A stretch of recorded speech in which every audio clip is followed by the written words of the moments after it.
Takže ahoj a já vás všechny zdravím a vítám u mého prvního videa na mém YouTubeovém kanále. A dneska se spolu podíváme na výrobu mého domácího boilisu Kačeros Bites. A začneme boilisem rohlík a povíme si všechno o výrobě, co bude na mém novém kanálu probíhat, co ode mě můžete čekat a jak všechno spolu budeme vymýšlet. A doufám, že se vám bude moje první video líbit a pojďme rovnou na to. Tak, já jsem si nachystal všechny suroviny. Dal jsem si je tady všechny do kýblu, abych je měl nachystané. Váhy si chci nechat pro sebe, abych si utajil nějaké svoje receptní věci. Ale řeknu vám, co je za moučka, co a jak funguje, co vůli čemu, proč používám. Začneme tím, že si nachystáme vejce do hnětače. Do receptu dávám 50 vajec. 50 vajec, protože tohle těsto hodně saje, takže potřebuje více vody. Bude to takové tady moje laborování, protože ještě tady s tím nejsem naučený pořádně s tou kamerou a ze vším, takže za nějaké menší hrůbky a chyby se už předem omlouvám, takže začneme vajcema. Normálně to tam valím do tohohle receptu se skořápkama, ze vším všudy. Je to hodně levné, je to takové levné boilis na velké domácí krmení. A čím tady ten boilis je zajímavý, když teďka třeba přes tyhle letní období s ním budete krmit, tak dělá extrémní mrak ve vodě a já ho strašně rád už hodně dlouhou dobu používám na lov amuru třeba. Hodně sladké a hodně lákavé a atraktivní pro ryby. Je tam 50 vajec, takže 10 by mi tu mělo zbyt. Tak to tam napereme. Šup, šup, šup. Tak. Kolik tady máme? 2, 4, 6, 8, 10, 12. Takže takhle. Máme 50 vajec v hnětači. Zatočíme si to, ať nám to pěkně funguje.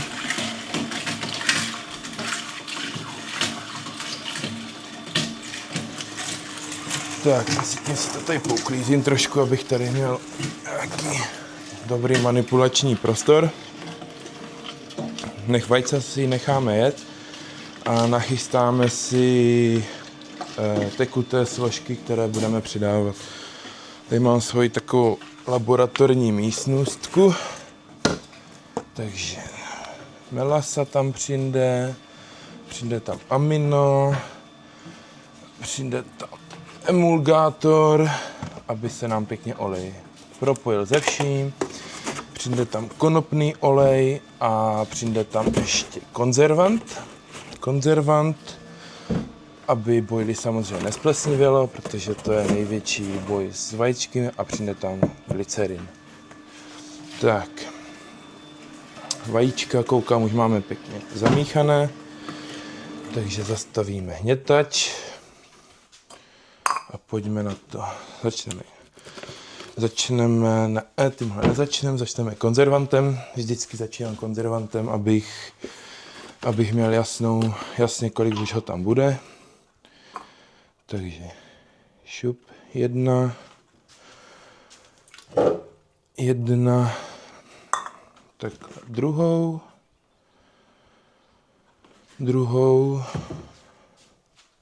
šup.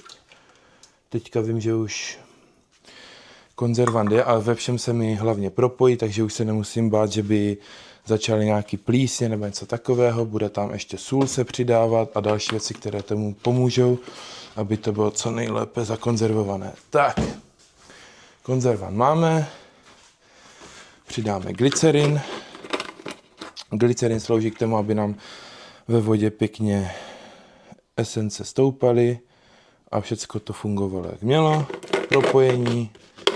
Propojení chutě, zvláčnění těsta, držení vlhkosti. Prostě glycerin musí být za mě v každém těstě. Tak. Olej, já používám do tohle těsta konopný olej, aby fungovalo boilies za každého období, zima, léto, všecko. Je to rostlinný olej, takže se velice lehce rozpouští ve vodě, stoupá do slouce, láká nám ryby. Tak, to máme. Přidám tam melasu, hodně známé, hodně voňavé, velice funkční, několikrát osvědčené, takže šup, melasa,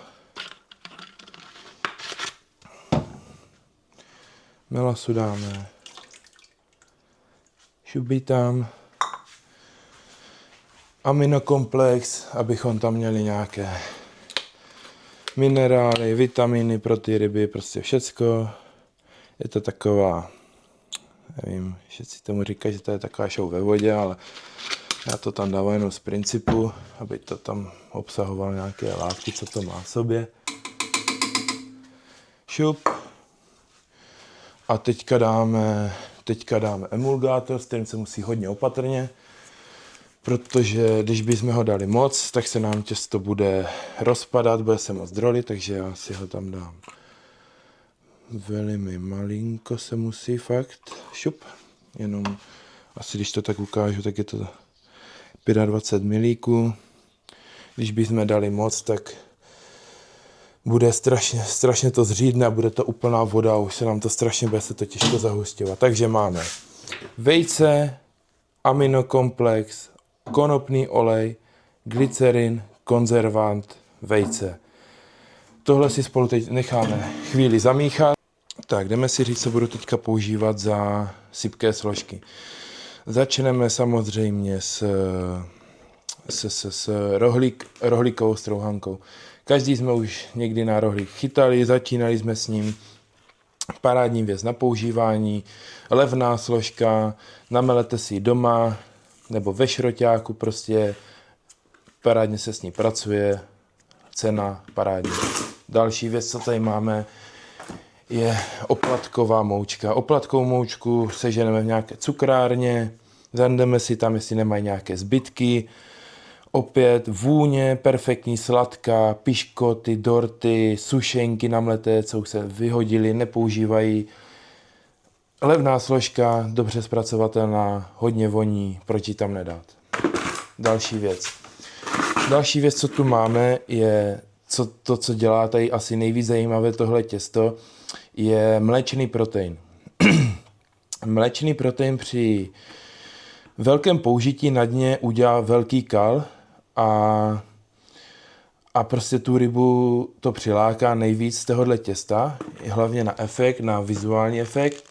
Jde to vidět, prostě když se to tam hodí, tak to udělá prostě velký mrak, je hodně lepivá, takže se musí s ní dobře pracovat, proto musí být dost vlhké to těsto, aby se to krásně propojilo a dělalo to, co to má dělat. Samozřejmě obsahuje to bílkoviny a další taky minerální věci.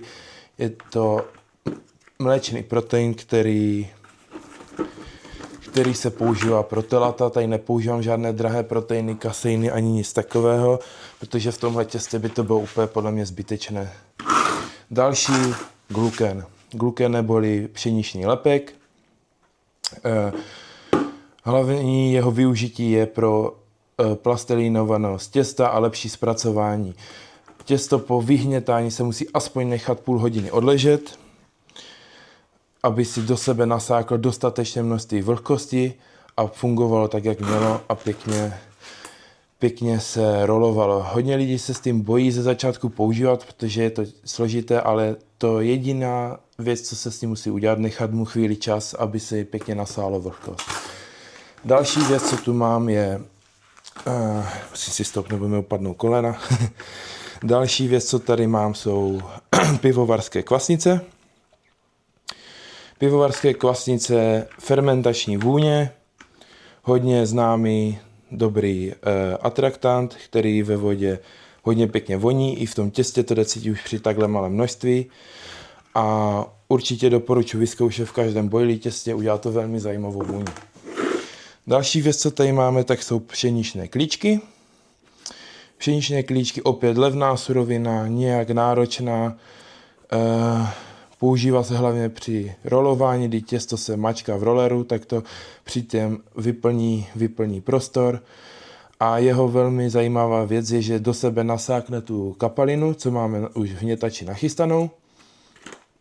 A při rozpadu kuličky tak vzniknou takové hrubé částky, které do sebe natáhnou tu kapalinu a pěkně to tam na dně pouští. Pak tady máme takovou jednu objemovku a to je kukuřičná moučka, domácí výroby. Ve šroťáku koupíte si kukuřici, namelete, ale zase každý jsme chytají na kukuřici, voní to, ty ryby to prostě znají, co to je a jdou do toho.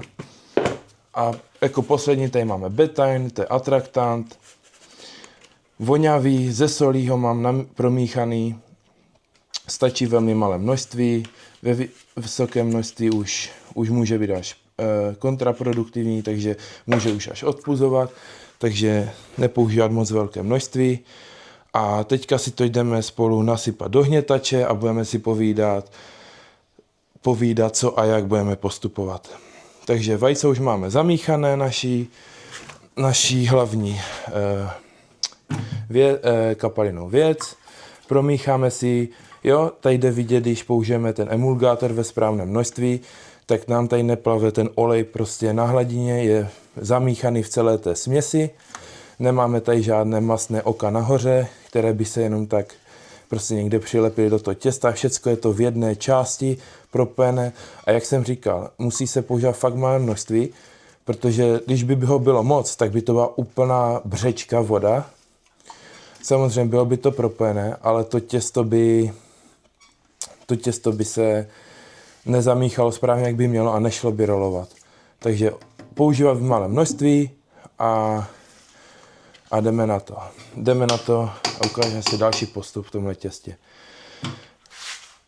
Tohle máme nachystané a jako poslední fázi přidávám mléčné nebo kondenzované mléko, salko.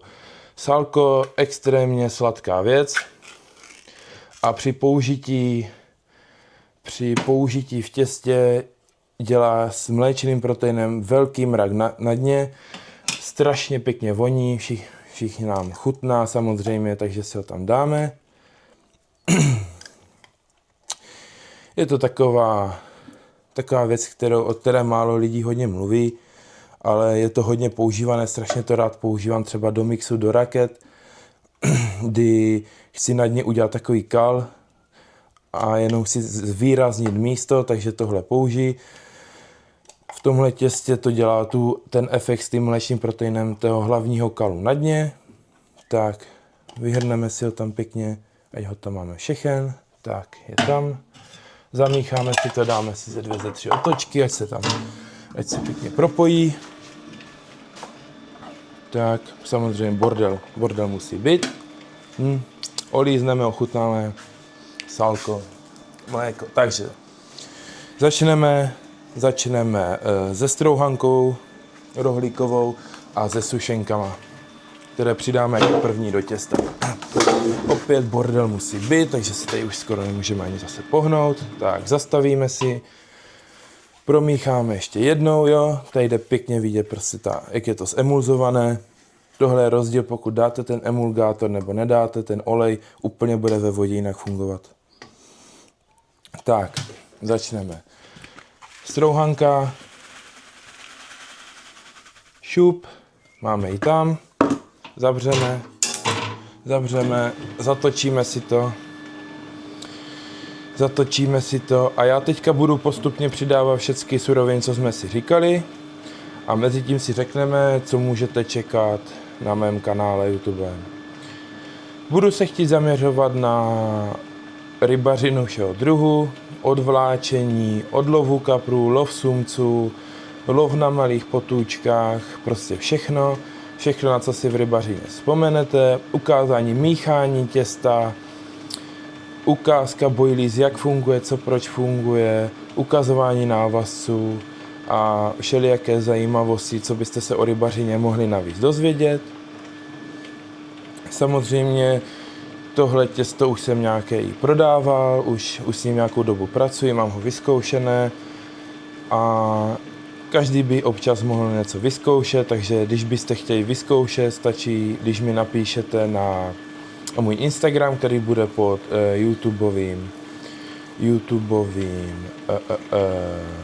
bude prostě v bio na YouTube, tam si mě nandete, tam bude Instagram a na něm mi můžete napsat a nějak se domluvíme.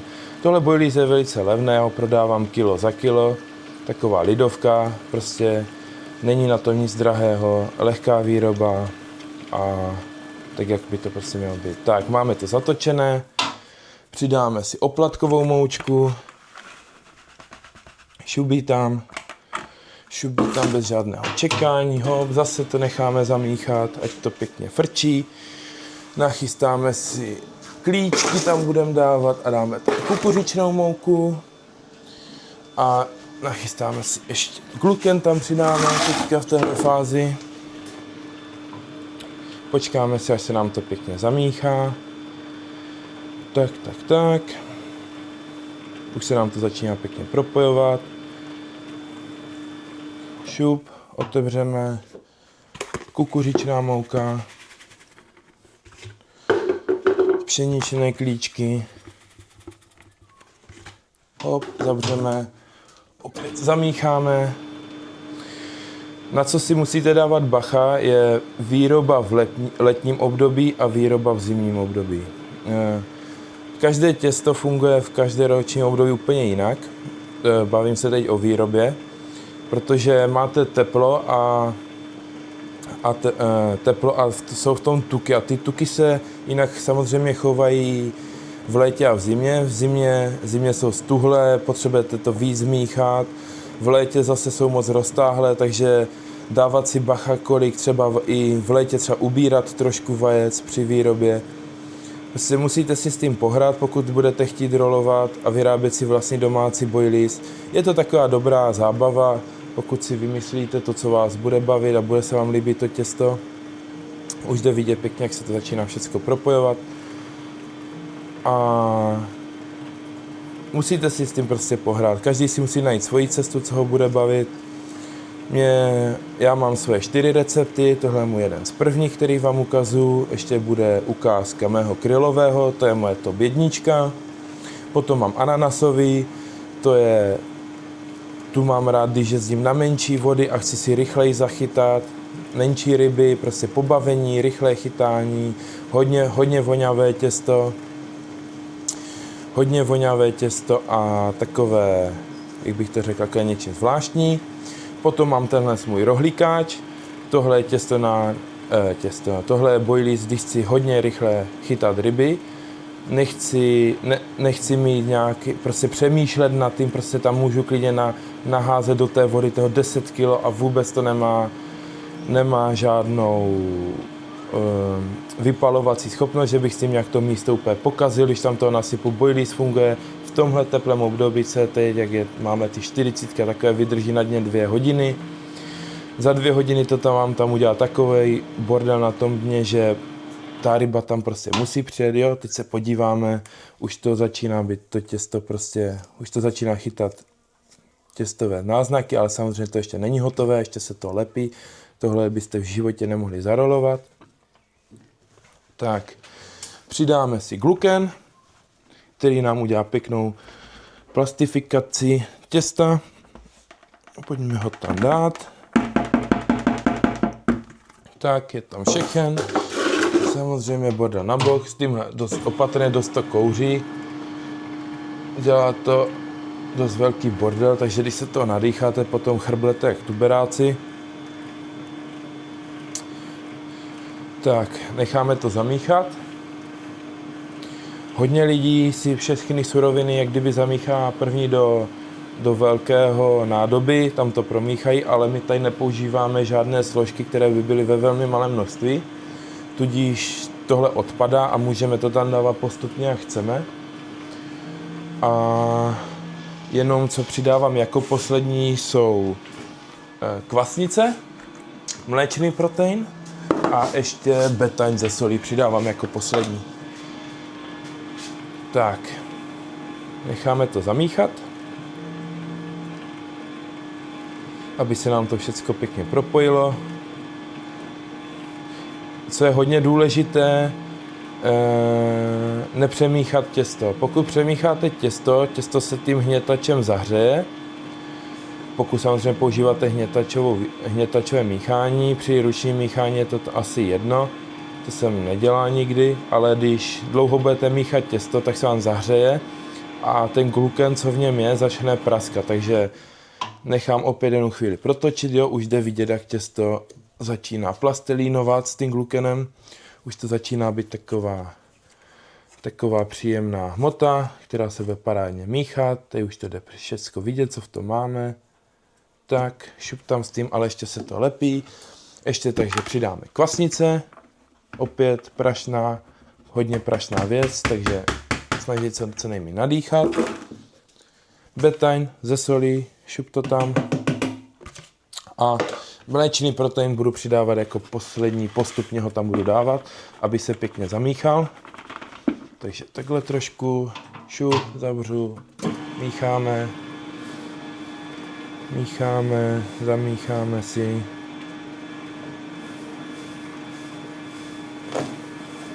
Jo, ten hnětač to všecko pomele, zamíchá.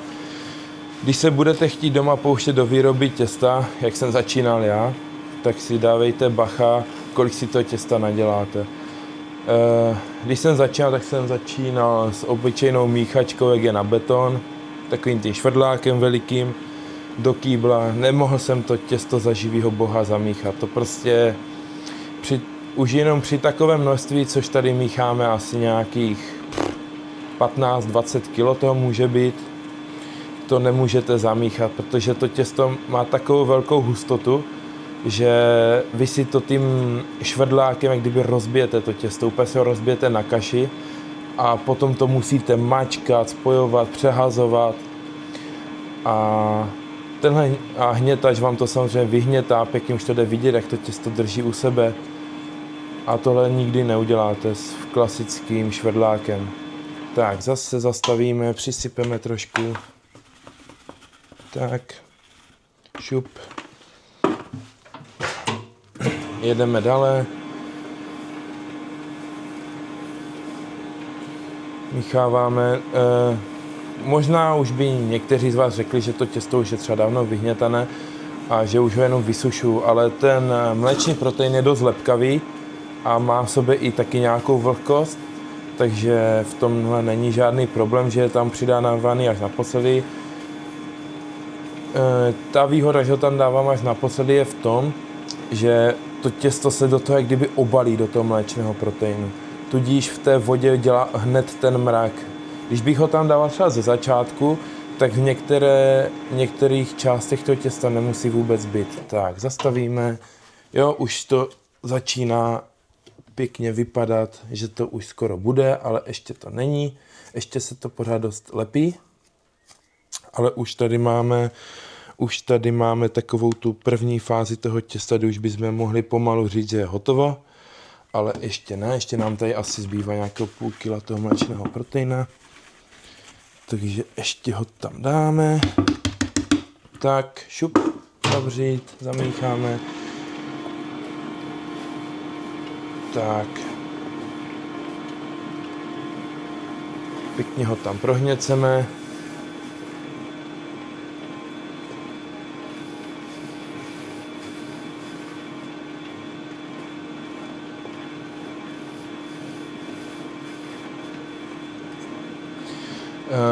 Při tomhle těstě, když ho míchám, může se mi zdát potom, že je dost vlhké, že hodně lepí, vlhké, lepí se v ruce, ale jak jsem říkal, tohle těsto se musí nechat odstát, protože tam máme dost surovin, které sají hodně kapalinu, takže když ho necháme takovou půl hodinku odstát, tak se to všecko krásně propojí mezi sebou. Já se pojďme, jestli už jsem tam dal všecko, samozřejmě už tam máme.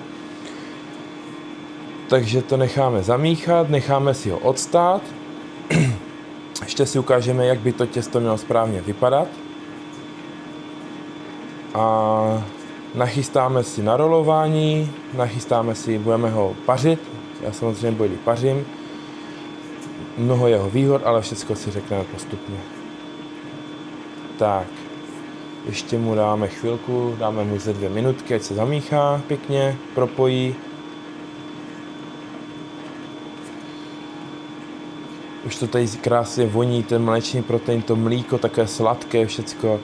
Prostě je to sladké těsto. Nedávám tam ani sladidlo do toho, NHCčko, nebo teď si můžu vzpomenout, ještě také to mnohenkrát sladší. Není to potřeba, protože v tom ty sušenky tam jsou tam to sálko v tom, je tam melasa, to je všechno hodně sladké a už by to podle mě bylo až moc přeslazené, což někdo by třeba řekl, že to nemusí vadit a já si myslím, že už i moc sladkého vadí. Tak, stačí a teďka si jdeme podívat.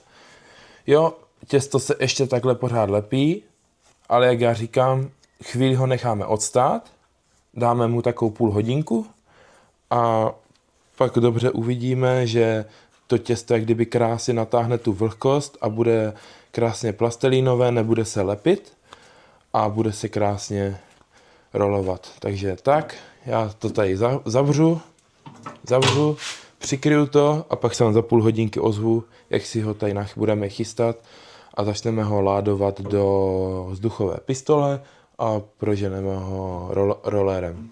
Tak, po půl hodině nebo možná i déle se jdeme podívat, jak vypadá naše těsto. Takže nabereme, musíme vyzkoušet, nesmí lepit, musí se s ním dobře pracovat, musí měkké a tohle je prostě paráda. Tohle je prostě hotové těsto, jak by mělo být. Pěkně jde vidět, jak tam je ten pšeničný lepek, jak se to chová jak plastelína, pěkně pomačká, takže já to takhle hodím, ještě to jednou, dvakrát zatočím, ať se to celé zregeneruje to těsto. Tak, šup. Stačí. Krásně. Teďka si řekneme nějaké tipy.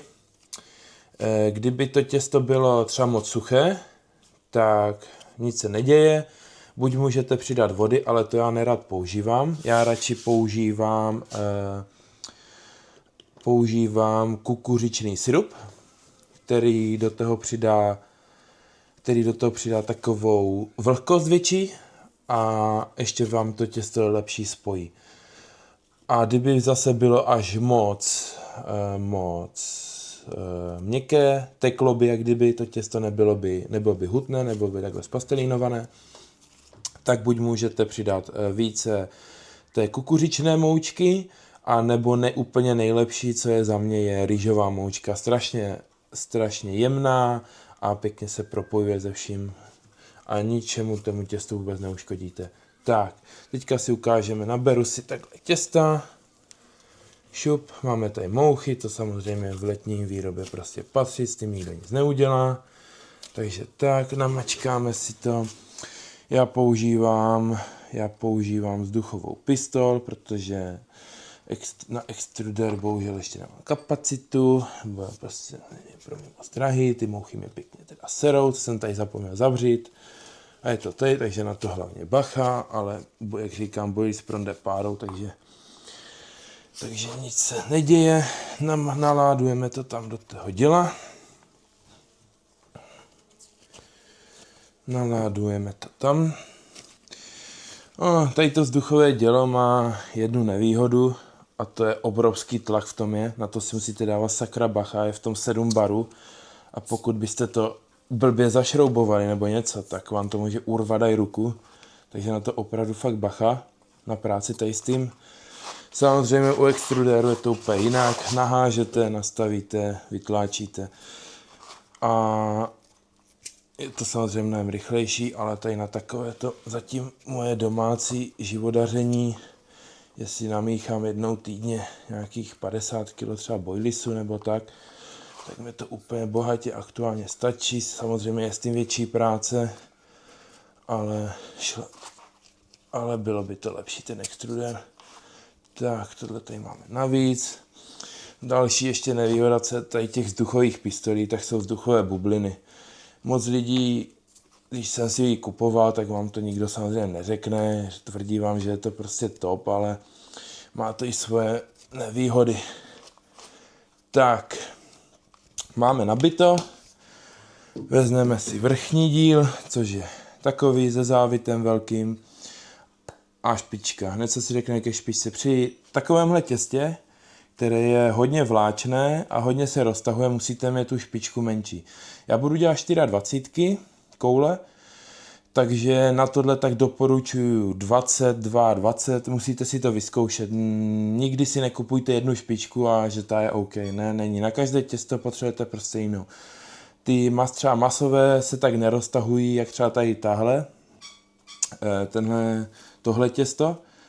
Takže určitě si kupte, já nevím, třeba z 10 těch špiček a prostě jednu obětujete, vyzkoušíte na hovno, vezmu další. Já teďka taky ani nevím, popravdě, jestli jsem vzal tu správnou.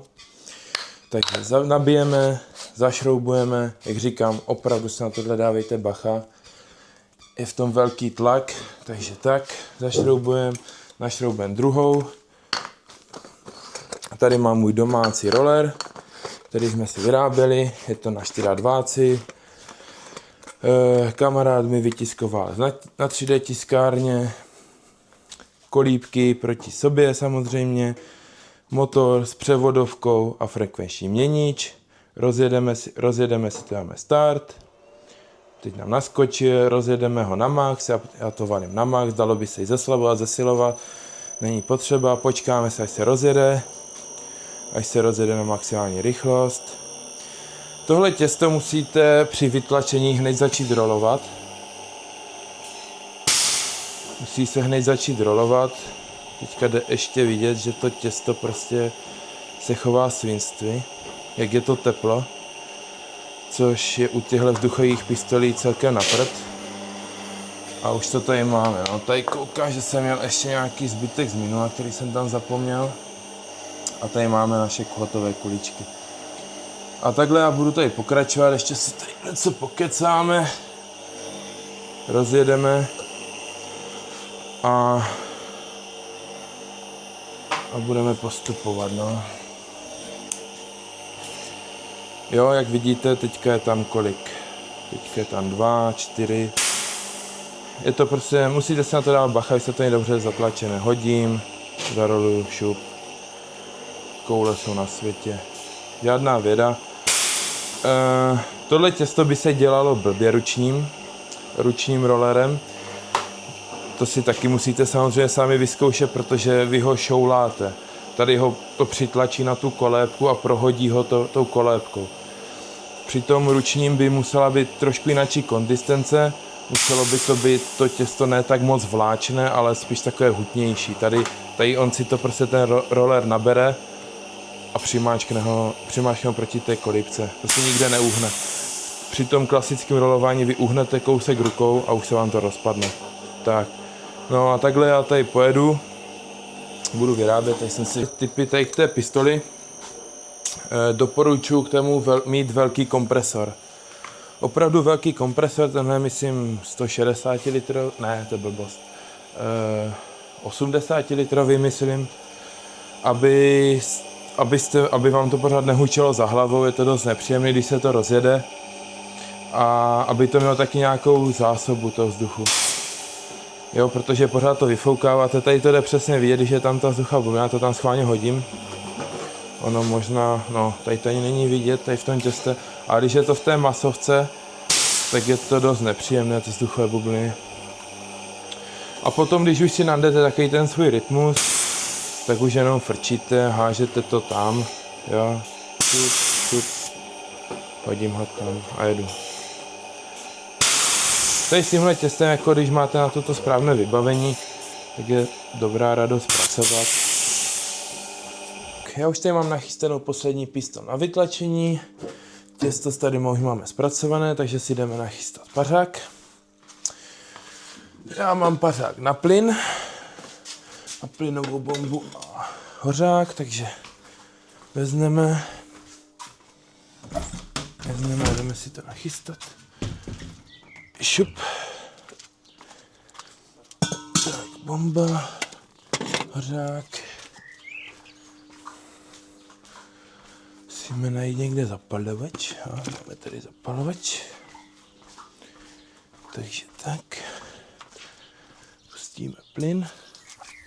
Hořálky už máme. Tak. Nasuneme pod ten. Vodu tam máme, vodu jsem nalil. Dáme víko. Tak, necháme si zatím předehřát pařák. Předehřát pařák, než to tady dorolujeme a doděláme poslední kuličky. Takže to tady máme. Opět zašrubuju.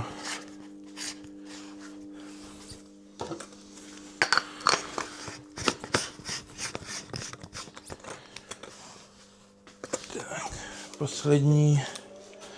poslední dnešní rozjezd. Teďka chci jenom, aby to pomaličku mě šlo, aby se to vyvzdušnilo. Ještě dotlačím, tak, vytlačím vzduch. Tohle už je bohužel nepoužitelné. Tak, doděláme poslední kousky. Šup, jedno. Teď jsem to přehnal. Jo, tady jde pěkně vidět, když se to těsto tam hned nehodí, jak se stahuje. Jak se stahuje do sebe a potom to nemusí dělat vůbec vám dobrotu. Takže hned vytlačím, šup, hop ho tam. Vytlačím, hop, hop. Teď jsem to udělal pěkně na prd, ale naštěstí si to ještě tak zaroloval. Tak, hop. A máme těsto celé zpracované. A až aby to zase fungovalo. Tak, vypojíme si roller. Vezmeme si ještě jedno síto. To je taková další vychytávka, kterou vám ukážu. Zkontrolujeme pařák, jak je na tom. No, ještě není. Já vždycky si dávám takhle jedno prázdné síto nahoru. Šup. A na to si dávám nějakou hadru nebo ručník nebo nějakou utěrku, protože jak je to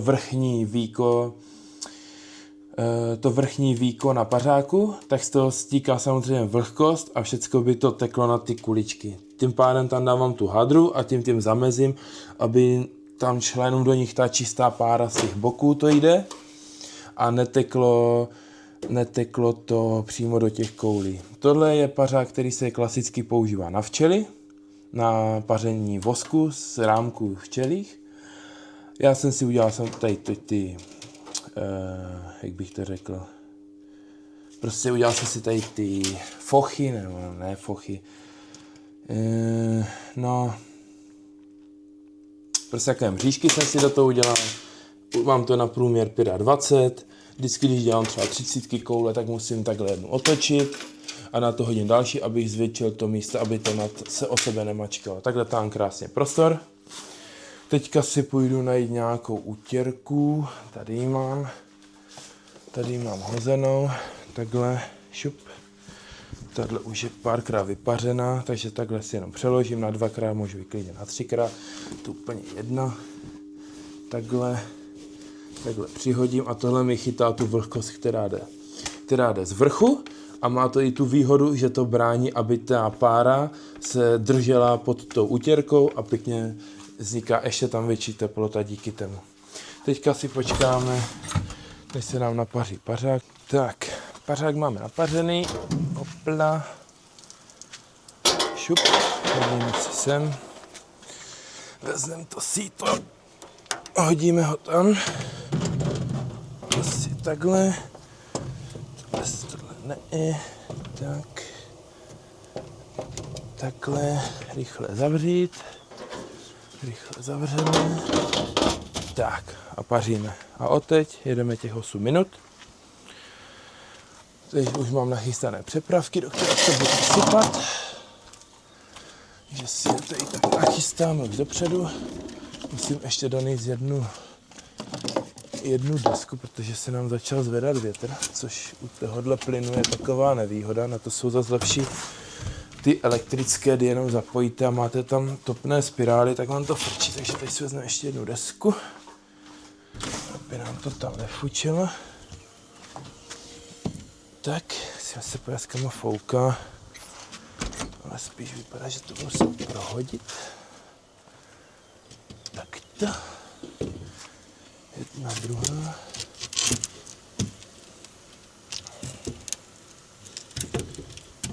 Tak. No a teď paříme, počkáme si těch 8 minut. 8 minut je za náma. 8 minut je za náma. Zastavíme si bombu. Dáme si samozřejmě rukavice. Bezpečnost na prvním místě, protože je to vřelé.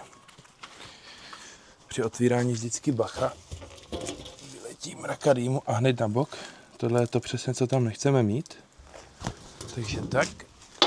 Vyhodíme. Vytáhneme koš. Tady naše hlavní testérka. Tak, šup. A máme tady hotové koule. Doufám, že bude něco vidět, je to zapařené. Takže jedeme šup. Jedna.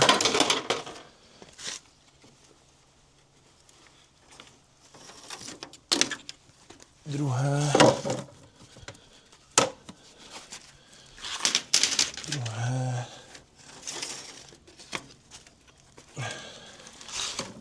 Třetí. Šup. Čtvrté. Tak.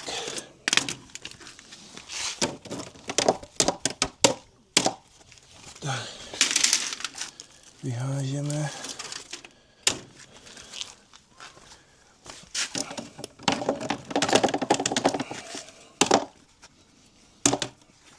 Tak, máme všechny.